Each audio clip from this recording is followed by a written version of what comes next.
And good afternoon, everybody. My name is John Thomas Hill, as you could probably tell by the title of this podcast, but in case you didn't know that, it's my name. Okay. In previous podcast, I have been talking about doing a podcast on the media, and since I just got done talking about the police and the current situation we have with police relations with the communities they serve, I decided to go ahead and talk about the media. The media is not this gigantically huge monstrosity that right-wing political pundits, if I can actually say it right, conservative political pundits like to claim that it is, or some people who are on the Trump train, so to speak, like to claim it is. It's very complex.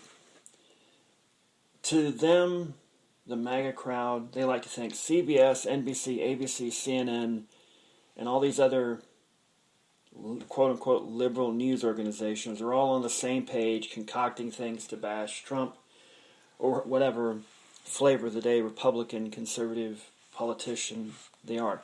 It's kind of weird when they make this argument, because it's like saying in the NFC East of the National Football League, Washington, Philadelphia, and New York Giants are all ganging up against Dallas Cowboys.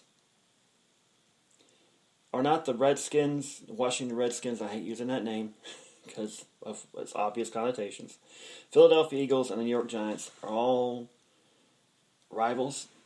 You know, they all want to make the playoffs, they all want to win the Super Bowl. Why would they gang up together working in common cause to beat the Dallas Cowboys? Not that some of us wouldn't think that would be a good idea, because I don't particularly care for the Dallas Cowboys, as many people do. They're quite divisive. You either love them or you loathe them, which I loathe them.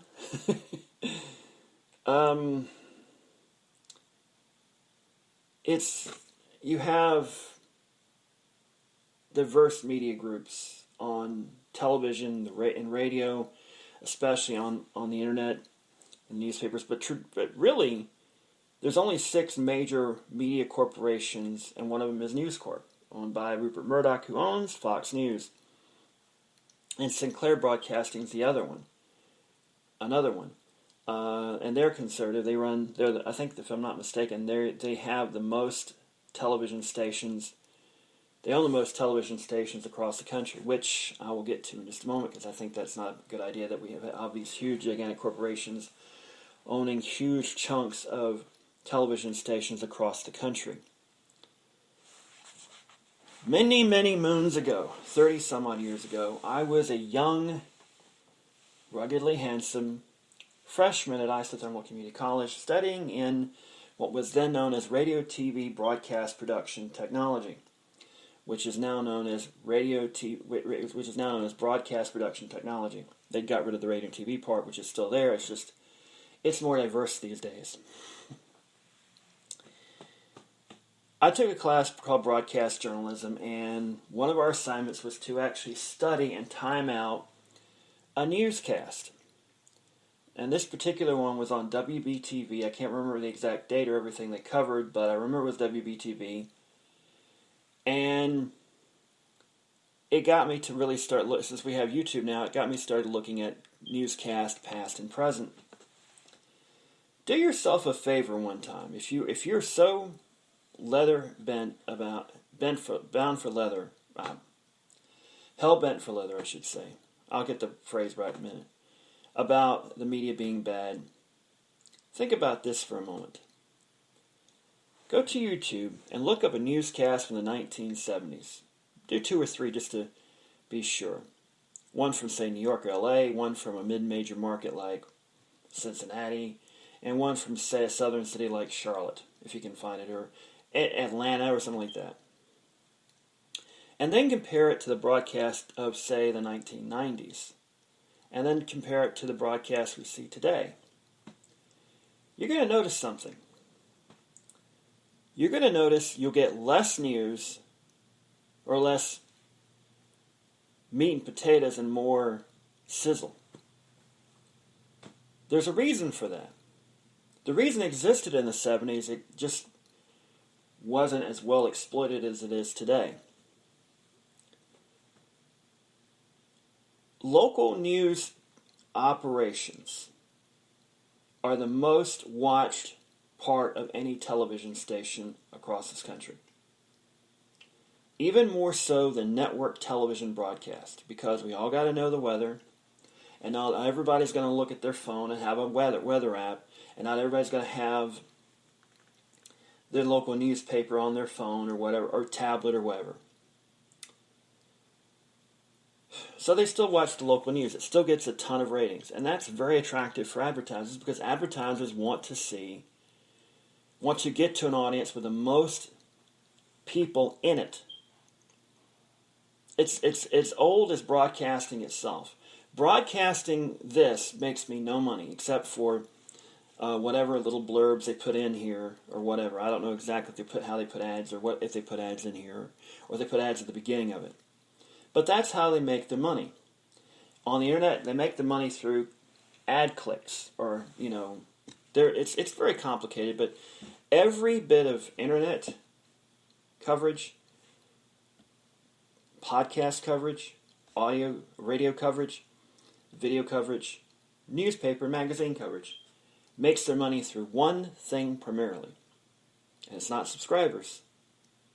Unless you're premium content like HBO, Showtime, and whatnot, or a streaming service like Netflix, Hulu, and whatnot. It's advertising. And news departments, that's pretty much how they make their money exclusively, unless you're newspapers and magazines, and then you've got your firewalls online, or you've got your print operations and whatnot. Advertisers want to reach the largest audience they possibly can. That means advertisers have a very surprisingly influential power over what programs are shown and what stories can be run. Now, it's not a matter of the local used car dealer getting upset at a story on the newspaper and he's going to pull his ads. It's more sinister than that. It's big corporations talking to big media companies who say, you do this story and we're going to leaving you short millions of dollars, and that's going to look bad on your bottom line to your shareholders, who in some cases have stock in each. The problem when you have gigantic media corporations is that they tend to think more about the business side of things than the journalistic side of things. Do yourself a favor, I'll use that phrase a lot, and watch the movie Network. You can rent it online. I believe HBO Max, if you have it, has it now. You can rent it online at Google Play or wherever. You can find it somewhere. It's a little hard to find. It's not. You probably won't find it in your local DVD store. If you find one at a DVD store, if you have a DVD store in your area, we've got 2 left. But you can find it online, and you should be able to watch it. And what you'll find is this movie, which was made almost 45 years ago, has a lot of connotations today, because the business side of things got in the way of the news-making side of things. And this corroded away journalistic integrity over time. Back in the 60s and 70s, Walter Cronkite was the most trusted man in America. If Walter Cronkite said it was a bad thing, it was a bad thing. Today, if Norah O'Donnell, who anchors the same program Walter Cronkite anchored 40 years ago now, Norah O'Donnell says something's a bad thing, you're going to have a lot of pundits who go, oh, it's a good thing. Norah O'Donnell is just a liberal hack who don't know what she's talking about and all that. The biggest difference between 40 years ago and today is that there's a lot more voices out there. And in theory, that should be a good thing. But in reality, it's not so much, because they're not as diverse. Let me take you back to 1987, when the Reagan administration lobbied the FCC to repeal something called the Fairness Doctrine. And the Fairness Doctrine, in layman's terms, basically means if you run a story on your local newscast or public affairs program, you have to present all sides of an issue.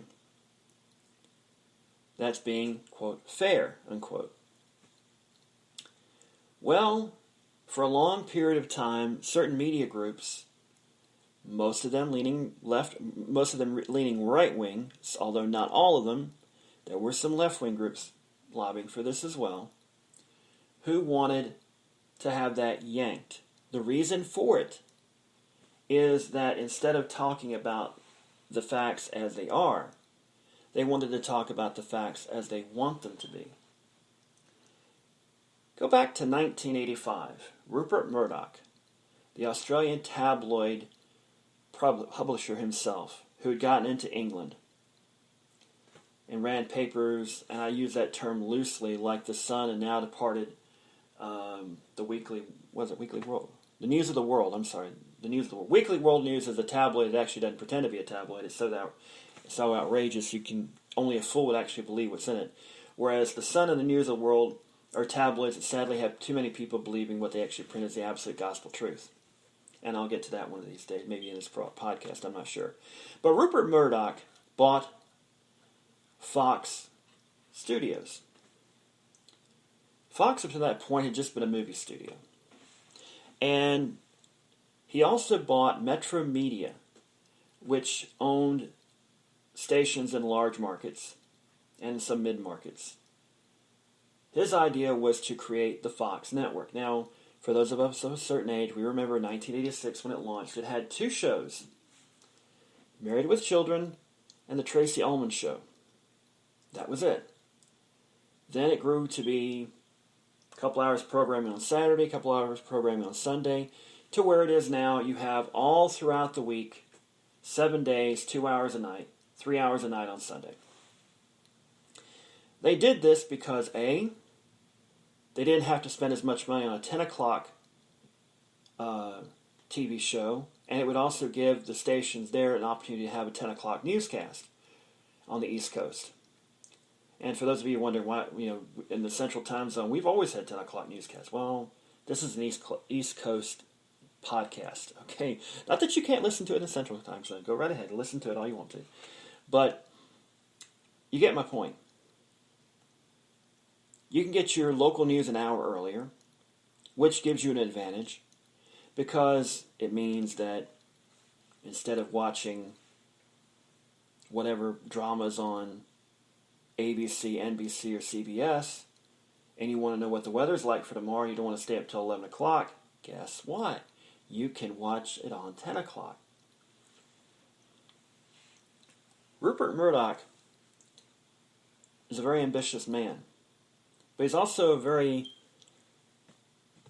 shall we say, not scrupulous. His tabloids have been known for outright lying, smearing people, distorting facts for generations. He started in Australia, moved over to England, and now is here in the United States and other countries in the world. He's not about pure, unadulterated journalism. He's about making money. He's about high subscription rates, high advertising rates, and making money. Profit motive. And if it means doing sensationalism, or what they used to call yellow journalism, distorting the facts to make people go, ooh, look at this, Barack Obama stabs babies with a knife because it makes Michelle Obama want to sleep with him more.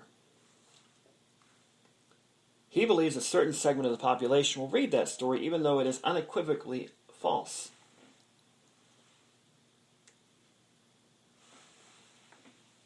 Now, he's not the only one. There are others who wanted to slant the news in their direction because they perceived that the news was slanted in another direction. They perceived it being slanted in a liberal direction. Let me tell you how that came about. Where do you think all the news networks are located?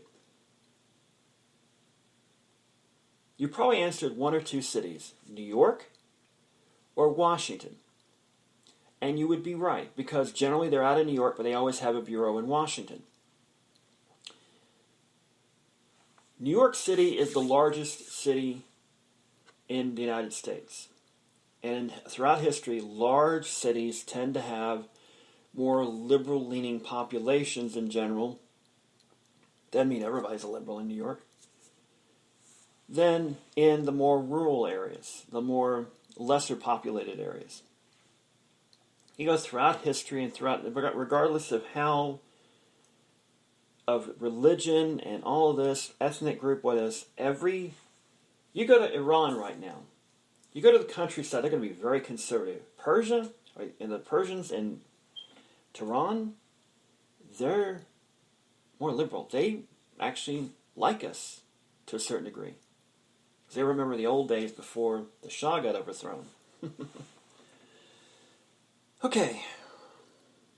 So when you have the bulk of your national news coming out of one location, they're going to attract graduates generally in that area, the Ivy League schools, NYU, Syracuse, what have you.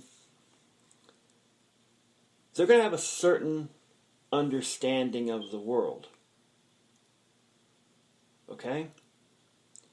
Now, granted, that doesn't mean that everybody on the TV is going to be from the Northeast.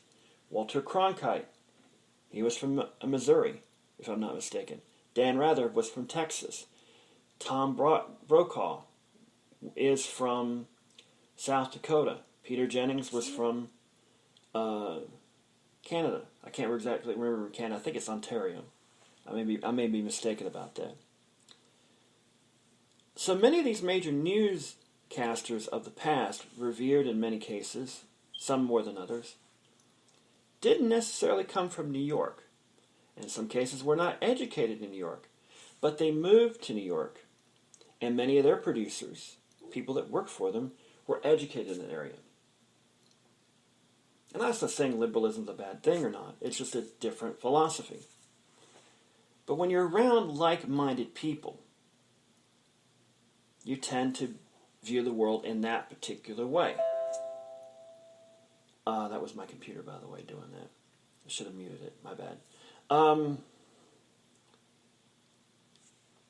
You view things in a particular way. You're not trying to distort the bulk of the facts. Because general news, up until, say, the 80s when CNN came along, and this wasn't, CNN originally didn't start doing this, but it was because competition started becoming even more fiercer. Competition is part of the problem here. Not that this is necessarily a bad thing, but it can be a bad thing if it's left unchecked, and I'll get to that in a moment.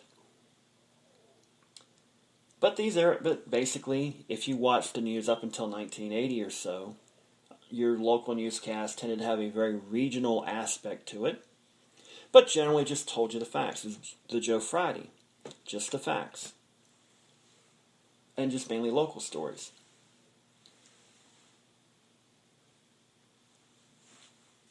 Up until 1980, when CNN came along, you got your news at 6 and 11 generally. Maybe you had a 12 o'clock newscast.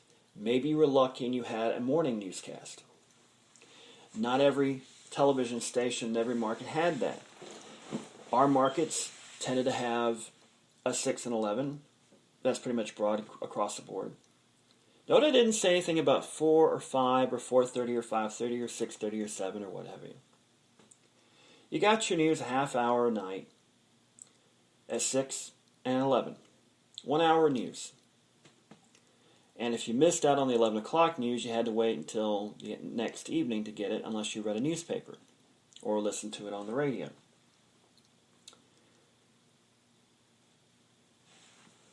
Then CNN came along.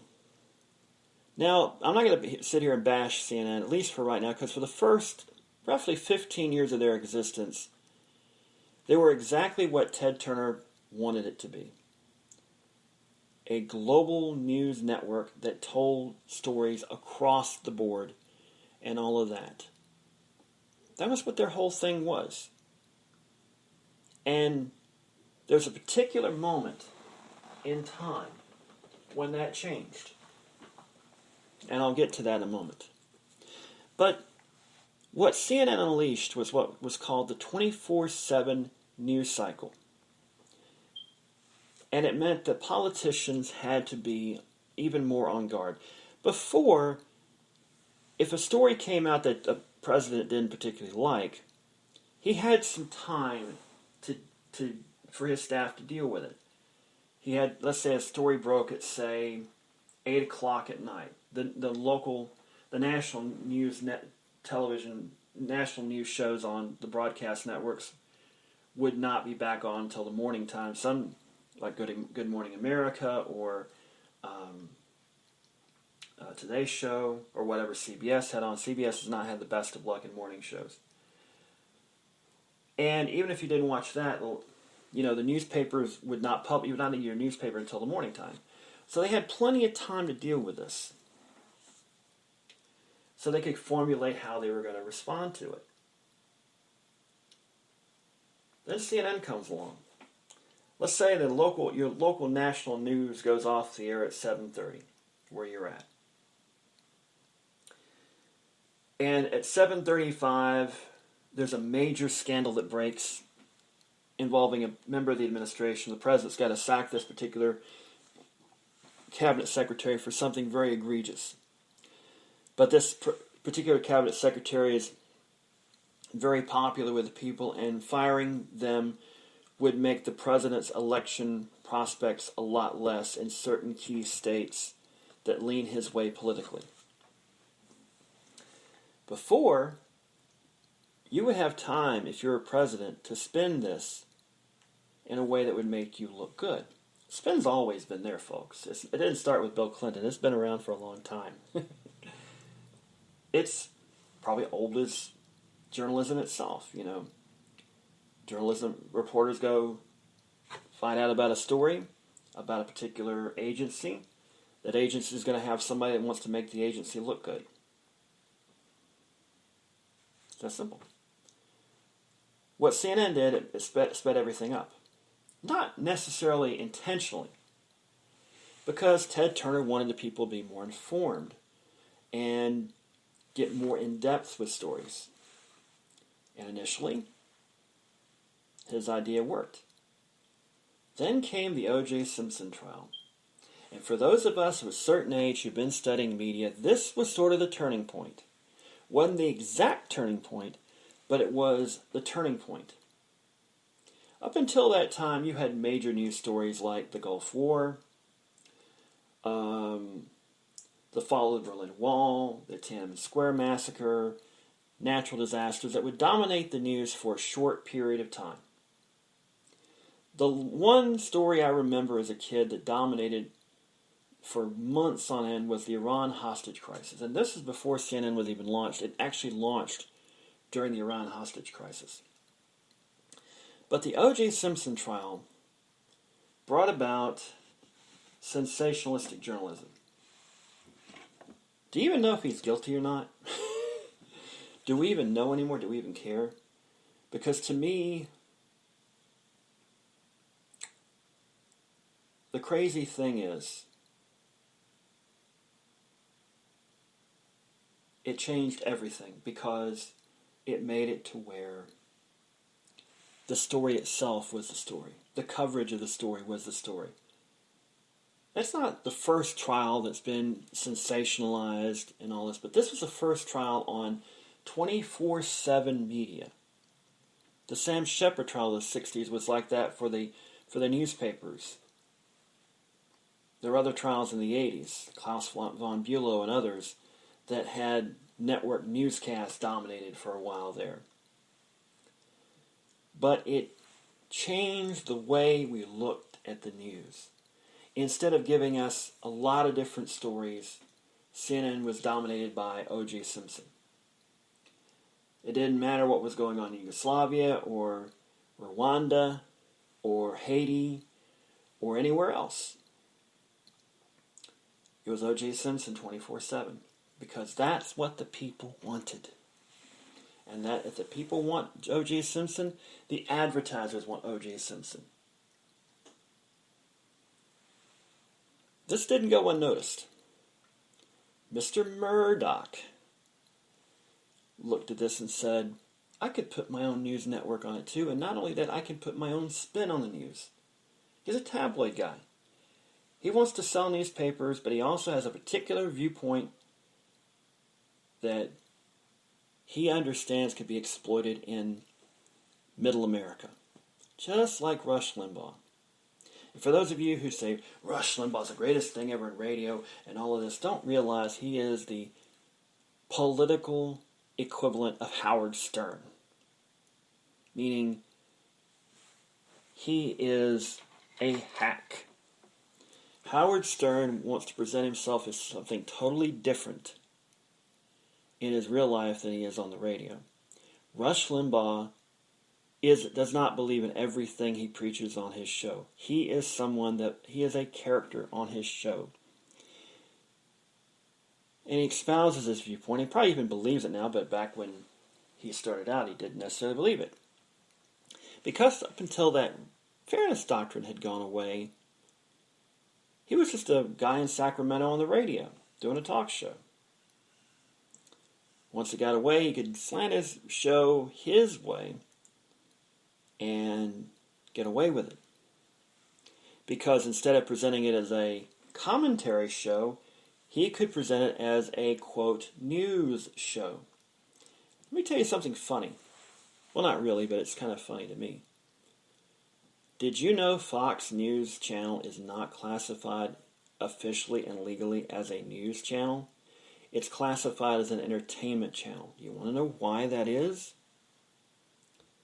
Because if they get sued for lying, they're not going to be under the same restrictions as a news channel would be for libel and slander. Because they didn't register as a news channel, they are considered to be, even by themselves and in the legal community, as an entertainment channel. Isn't that funny? That the most watched news network isn't actually considered by the company that owns it a news network. Meaning they don't have to hold up the standards. Now, there are people who there at Fox News who are doing actual journalism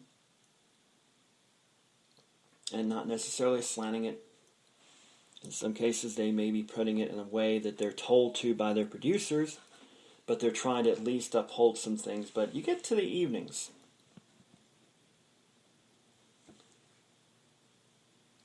Hang on. I thought that was somebody coming up to Broadway. Get to the evenings. Up until the beginning of Fox News, CNN had a news show at 8, Larry King doing a softball interview at 9, and then news at 10. Fox comes along, opinion show, opinion show, opinion show. That gets more ratings. People didn't want to watch the same rehash of the news they've been hearing about all day. They just want to watch opinion shows that tend to lean the way they already think. Rupert Murdoch knows that most of the people in the so-called flyover states don't think the same way as New York and Los Angeles and Chicago. So he decides to exploit that and decides to launch his own news network, which is so, quote, fair and balanced. If it's fair and balanced, why is it considered an entertainment network? But I digress. This got noticed. Sinclair Broadcasting comes along. They have a particular politically ideological slant. They start buying up stations. And it's very possible one of the stations in your market is owned by Sinclair. One of the stations are. Here's an indicator. Go through your TV guide. If they have Ring of Honor Wrestling, chances are that's a Sinclair station. The reason I bring that up is Sinclair is notorious for slanting the news toward the more conservative viewpoint. Now, here, let me give you the difference. every reporter that's ever lived has had a bias. It's natural. It's like with us. We view the world through our own experiences. Some people's biases are left. Some people's biases are right. Some people's biases go all over the place, like with me. Some issues I'm left wing. Some issues I'm right wing, but tend to go around the center in my politics.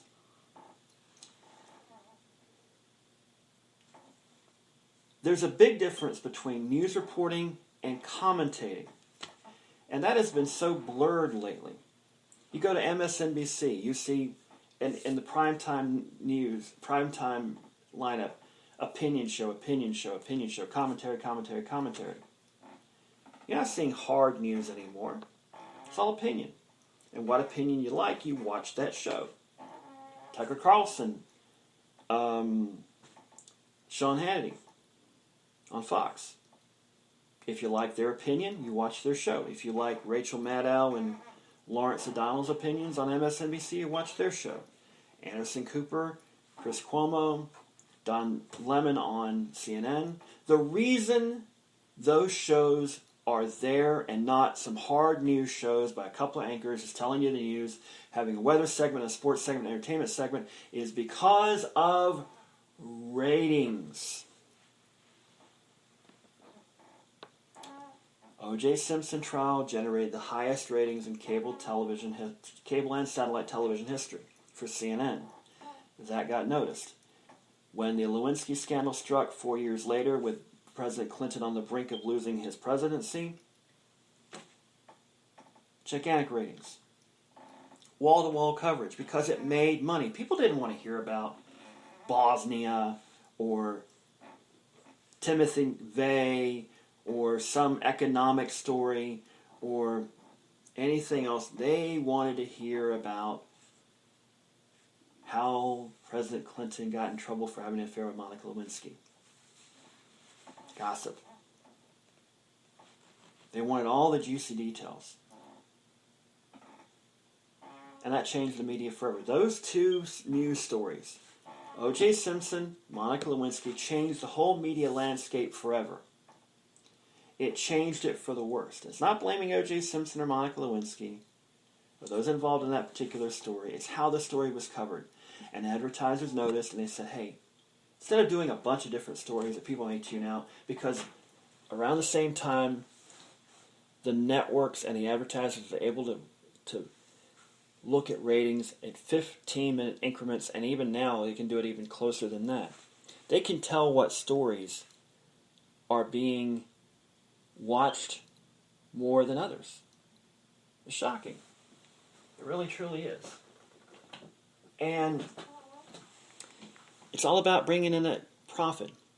And now you've got the internet coming along in the 90s. If I had wanted to do this 30 years ago, I'd have had to buy a radio station. I would have had to buy an FCC license, a transmitter, and all this to do what I'm doing right now. Or get hired on somewhere, and I'd have to be working for someone who would tell me what I was supposed to talk about. And if I wanted to get advertisers, I'd have to be careful about what I talked about, because if they didn't like what I talked about, they could leave. Now, my opinions tend to be generally down the middle, leaning a little left, occasionally to the right, but generally right in the middle. I'm not highly controversial or anything like that. I may have a few opinions that you might consider somewhat controversial, but not generally. I tend to view myself as pretty mainstream. Most of what I say is established fact. You pretty much know it to begin with. And there's stuff you could fact check pretty easily. And I do as good of a job as I can to make sure. And if I'm not quite right, I will be more than happy to correct the record. Then you've got people on both the left and the right, but especially the right. And I'll tell you why that is in just a moment. That have used the internet to promote their agendas. And you're asking, why did you say mostly the right? Because there's money to be made. The perception by the left and the right is that the mainstream media is liberal-leaning. even though in most parts it's not really. Their opinion pieces generally tend to be. But when it comes to the actual meat and potato stories, not really. But the perception is there, not just among conservatives in the Midwest and South and West, but even among liberals in the big cities. It's there.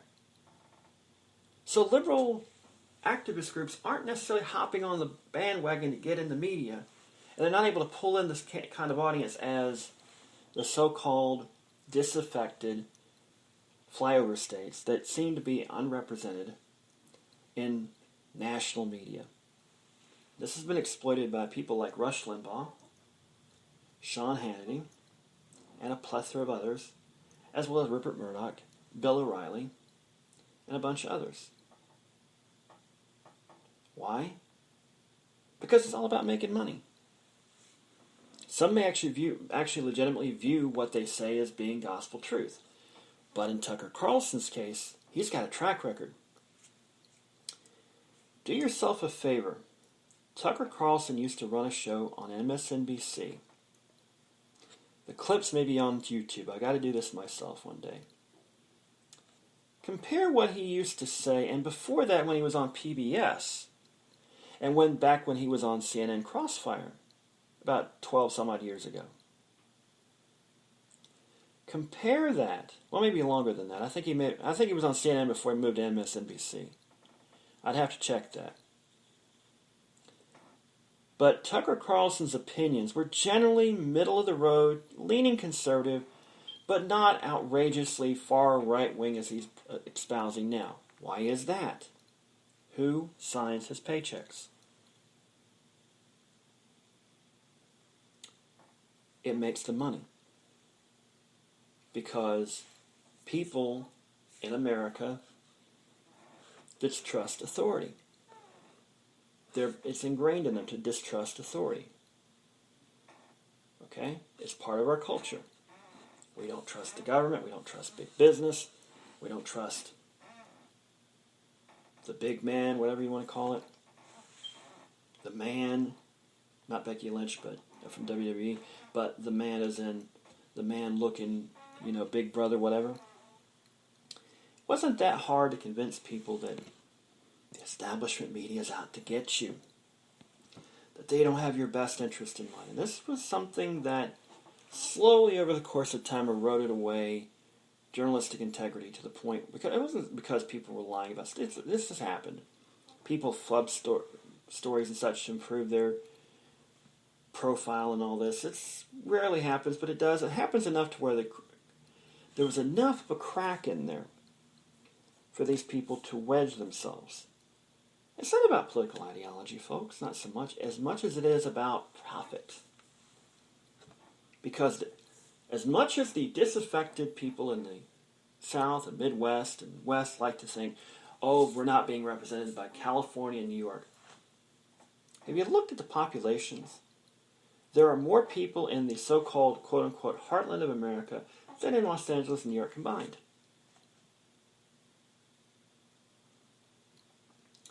But it's been exploited by the right wing.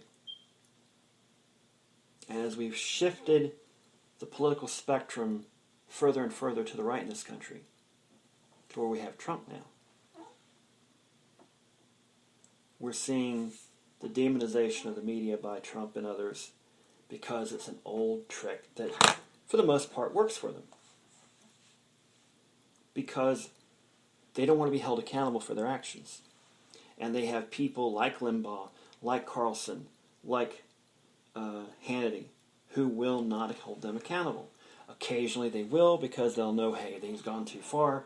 We got to stand up for our phony baloney jobs and not just being seen as sycophants. So occasionally Tucker Carlson will dare to criticize Trump, or even Hannity might do it.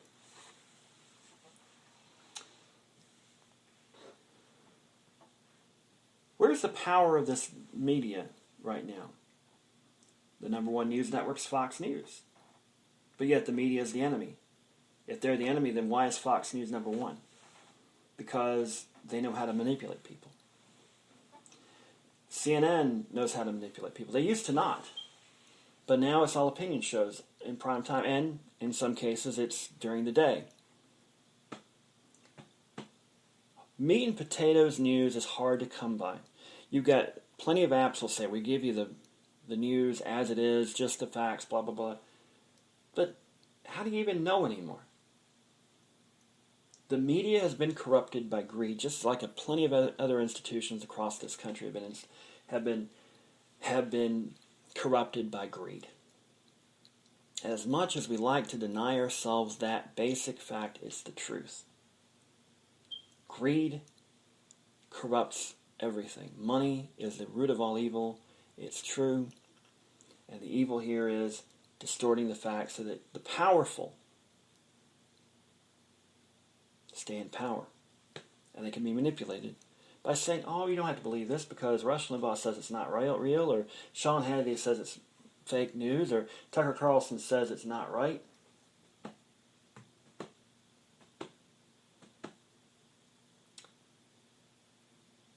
We're going to get back on this topic very soon. And the right wing is more at fault than the left wing, but the left wing does have its issues.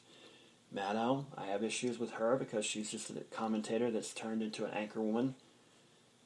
And I'll get to that. I think next week we'll do that. We'll talk about this because it needs to be talked about, folks. The media is not your friend, but it's not your enemy either. It's its own beast, a very complicated beast of contentious factions that try to tell you the truth, but in reality, it's like Rashomon, different sides of it. Some cases not the truth at all, some cases only parts, bits and pieces of it, some big chunks, but not entirely the truth. Understanding is a three-edged sword, your side, their side, and the truth. The problem is the modern day media has made that three-edged sword into many more edges. And I'll leave you with that thought. For now, it's adios, good night, good luck, and may the good news be yours.